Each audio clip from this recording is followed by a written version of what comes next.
Greetings, travelers. Welcome to a special video event. Today we are actually talking about the final story in the Red vs. Blue saga, Restoration. There will be no spoilers, but I will be giving my thoughts on the entire franchise, as well as my thoughts on certain events that happened in the finale, as well as a memoriam for those who were in the series that passed. Okay, let's start with season 1, at the beginning, for the first time.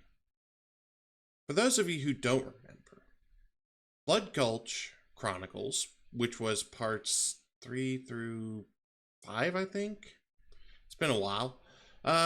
Told the story of two groups. The Reds, made up of Griff, Simmons, Sarge, Donut, and Lopez, basically having bumfuck all to do. And then there were the Blues, who always had the weirdest adventures. It was a blue thing.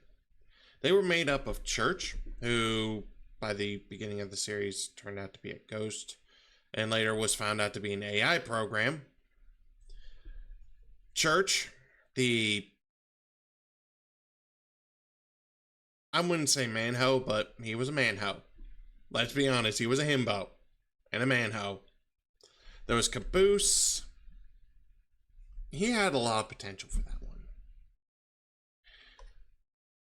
And pretty much that was it, outside the changing roster of guest characters like Tex, Carolina, Tex, and Doc, who were basically part of other groups.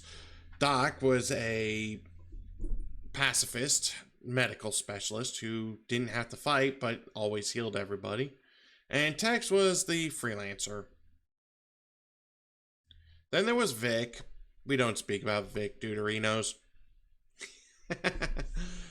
And then around season 5 or 6, they reintroduced us to an overarching story involving a group called Project Freelancer. Project Freelancer was a group to create the ultimate soldier via enhancing humans using AI technology. But as we learned, the director of Project Freelancer only had one to work with because that was the rule. You were only allowed one AI to work with. So what did Dr. Church do? He torched the AI, giving it several no-win scenarios till it created fragments of itself in the forms of different personalities. These personalities, based off of the original AI, which was dubbed Alpha, would later become known by their signature names. And if you want to look them up, you can. It's a lot of work for me to do so for you. But I can tell you this. The ones that were key to the series were Epsilon, also known as Church, the Alpha, the big daddy of all the AI fragments, Sigma, who represented ambition, and Delta, from whom memory is the key. There was also Omega, also known as O'Malley, who was the Alpha's rage and anger. And then there was Gamma, where we learned that humanity has a nickname among the alien populace. Shizno. Yeah, we're a bunch of dirty shiznos to them. Anyway, it was around season 3 or 4 in which Tucker got his signature weapon, a plasma blade, which only seems to work for him. Season 6, we learn about a new villain known only as the Meta, a walking, talking war machine of a man who basically seeks to get all the AI fragments and merge them together in his brain. He didn't talk much. It wasn't until after season 8, which we'll get into because it's kind of actually one of my favorites, where we learn why the Meta, aka Agent Main, did not speak. Point blank, 9 shots to the throat, and he hadn't fully healed. All he did was growl. But yeah, the reason Project Freelancer didn't work is because Sigma was a bit ambitious. he would force the meta to rip out the other AI fragments and insert it into himself. This created kind of a nightmare creature, as it was slowly eating away his mind, turning him insane, and leaving the AI fragments to pretty much tell him what to do. There were other overgoing arcs over the course of seasons 5 through 9. So, 5 through 10. But they mostly focused around dealing with the AI fragments and dealing with the meta, as well as a bit of backstory as to what was going on with Project Freelancer to begin with. My personal favorite moments are Season 8, are all in Season 8. The big event that kind of was the epic moments, all of which were led by animation and designer Monty Oum, who, God rest his soul, passed away before the beginning of Season 3 of RWBY, his pride and joy. God rest his soul, and thank you, Monty Oum, for all you've done for us. Project Freelancer, or as I call it, Operation Origins, basically describes everything that happens up to the events of the first season, including the introduction of what would become the AI known as Church. Season 11 through 13 is also known as the Chorus Trilogy, where the story takes place on Chorus, a planet that is currently at war because of a group of people who want the world for themselves. This leads to what I call what I was hoping was the finale of the series, with Epsilon basically disappearing. Then we got Season 14. My second favorite, mostly because of the death battle, Carolina versus the meta.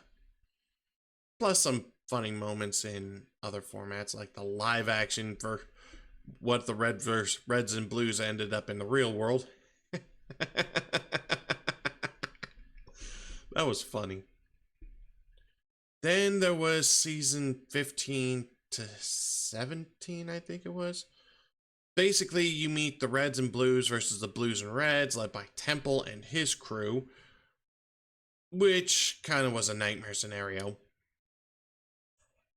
Then you had the Shizno Paradox and Singularity, which was a time travel story involving AIs that were akin to gods. It didn't work out. Then we got Red vs. Blue Zero. Where do I even begin with that? Red vs. Blue Zero was a travesty. It didn't work. It was bad. We're talking mind-numbingly, painstakingly, piss-poor bad. I'm sorry if I don't show the expressions. I'm not very good with showing said expressions. But my problem with Red vs. Blue Zero is the quality. But after 4 years, the series came back to its roots, with the original creator having returned one last time. Bernie Burns gave us the greatest story ever made for this franchise in Restoration. The universe's greatest foe returns, and it's up to the Reds and Blues to finally save the day. I will not spoil what happens, but let's just say it's worth the watch, if for very key points in the series. He's coming to full circle. I hope you watch it yourself and enjoy it. I did. As for me, I now have to figure out what to replace it with. Or should I just recollect every episode in the series and just watch it for the funsies? Until then, this is Crestfall. I will be making another video here in the next couple of days. And I will see you all on the flip side. Take care, everyone, and have a great day.